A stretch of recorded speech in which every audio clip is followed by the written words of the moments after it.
Hello everyone, welcome to our channel. భారీగా కురుస్తున్నటువంటి వర్షాలు ప్రస్తుతానికి తెలంగాణలో ఎల్లో అలర్ట్ జారీ. వివరాల్లోకి వెళ్దాం. వాతావరణ పరిస్థితి ఏంటి? నైరుతి రుతుపవనాల ప్రభావం ఏ జిల్లాల మీద అత్యధికంగా ఉంటుంది? ఎన్ని రోజుల పాటు వర్షాలు కొనసాగుతాయి? తెలుసుకునే ముందు మీరు ఇంకా మన ఛానల్ కనుక సబ్స్క్రైబ్ చేయనట్లయితే వెంటనే సబ్స్క్రైబ్ చేయండి.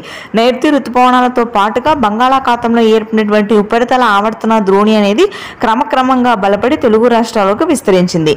దీని ప్రభావంతోనే ఉత్తర తెలంగాణ, మధ్య తెలంగాణ వ్యాప్తంగా భారీ వర్షాలు నమోదవుతున్నాయి.